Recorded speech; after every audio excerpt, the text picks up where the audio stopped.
Hi, my name is Lacey, and I am reading the book Mrs. McBloom, Clean Up Your Classroom.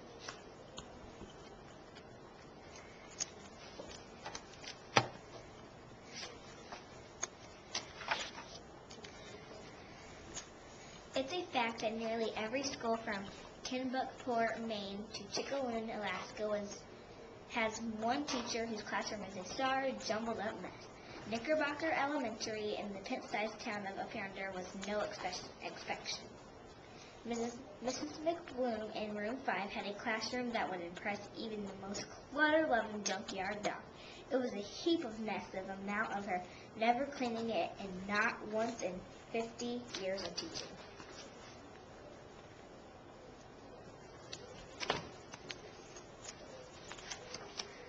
Every year, Mrs. McBloom's students yampered, "Mrs. McBloom, clean up your classroom."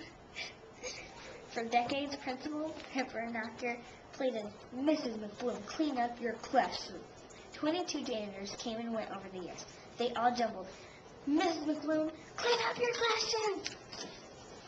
"Oh, Higgly-Piggly," Mrs. McBloom would say, "it's on my to-do list." Truth is, it has been on her to-do list for nearly 45 years. See, it's listed right above, "Take a fancy cruise."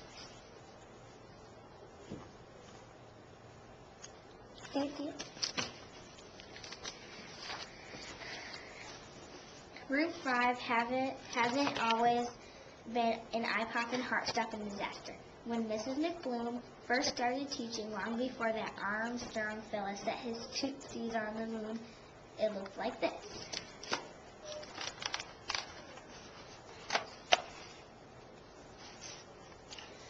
Round about the time Principal Pepperknocker was a little nipper in her classroom, it looked like this.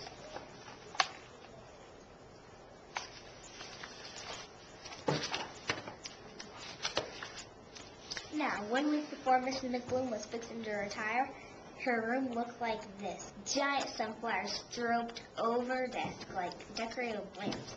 Tingling vines with fat green beans climbed up the wall, and Denine full-grown ruby red apple tree grew smack dab in the middle of her classroom. Years of science experiments had left all kinds of critter hopping and clucking and flying around room 5.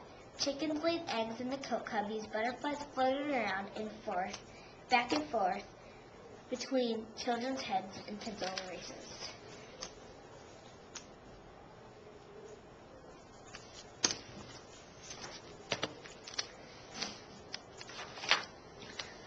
There were more books stacked in Mrs. McBloom's room than there were in the entire up yonder library. And you can bet your uncle's monkey that there were more piles of paper crammed into room 5 than there were in the entire up yonder paper airplane factory down the road. Now something drastic had to be done right quick. Sweet young Miss Bumpersprout was preparing to take Mrs. McBloom's place in the fall. Mrs. Bumblesprout fretted, "Mrs. McBloom, clean up your classroom pretty please." "Oh, Higgly-Piggly," sighed Mrs. McBloom, scratching her beehive hairdo. "I've backed myself into a pickle. How am I ever going to get this room cleaned up in a jiffy?" The rooster perched on the piano belted out a hearty cock-a-doodle-doo. "That's a humdinger of an idea, Rudy." Much obliged," said Mrs. McBloom. Mrs. McBloom moved a cluster of frogs aside and wrote an assignment on the board.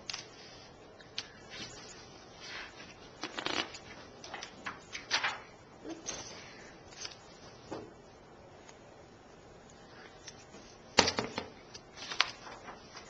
By the end of the following week, the whole class was busting up with excitement.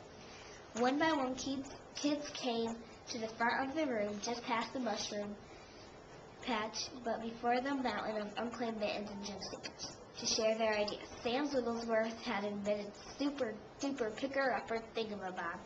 It could pick up from 0 to 10 in 60 seconds. Lily Lumpkin suggested Mrs. McBloom hiring magicians, and abracadabra, everything will disappear.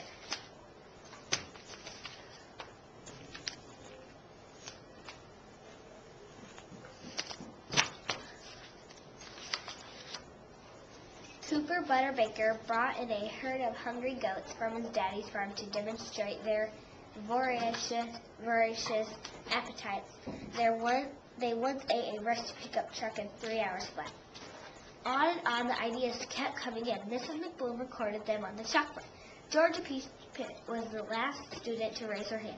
She stepped over the world globe, shooed Cooper's goats, and enrolled a colorful poster board.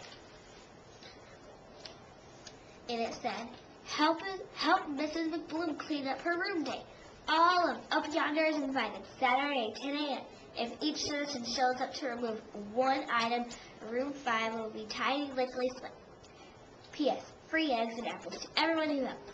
By Georgia, that's it, hollered Mrs. McBloom, a dilly of an idea.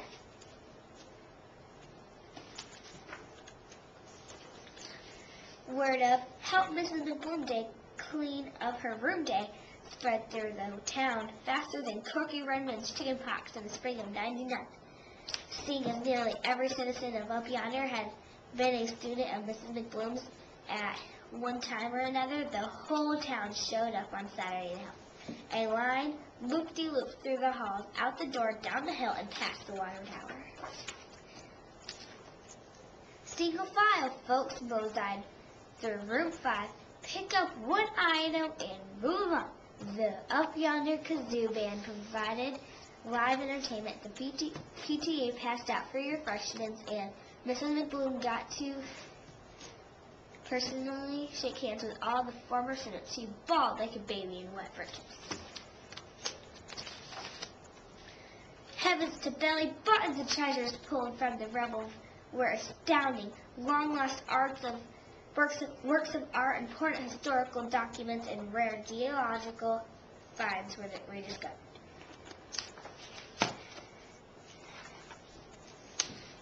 The Up Yonder parade of pickers went on, plucking for hours. Among other things, they fished out 4 feathered quill pens, a pot-bellied stove, 3 buffalo nickels, a postcard signed by President Roosevelt, and 3 petrified cupcakes, a poodle skirt, a howdy-dowdy coffee cup, a litter of kittens, a rotary dial phone, and a flag with 48 stars.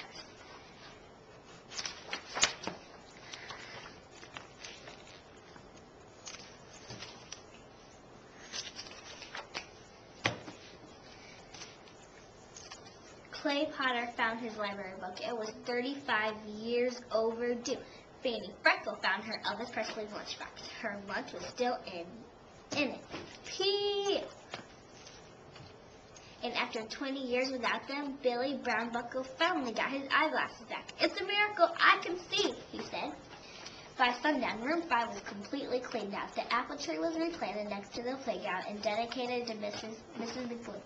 Principal Pumpernickel awarded Georgia the precious Knickerbocker Whippersnapper Award for excellence. Splendid use of your noggin, Miss Peachfit. Thank you, sir. All in all, it was a mighty fine day for all the good folks of Up Yonder. In the days that followed, the town held the granddaddy of all yard sales and sold all the knickknacks, critters, and whatnots that had been uncovered from room 5. The money raised was used to send Mrs. McBloom on a fancy, schmancy cruise. Oh, higgly, piggly, bless your hearts, bon voyage! That sounds funny. As for sweet young Miss Bumblesprout, she began her teaching career that fall and gussied up, spiffed up, tidy room 5. Good morning, class. Open your science book. Today, we're going to plant pumpkin seeds. And, like I said, I was reading Mrs. McBloom, Clean Up Your Classroom. Bye.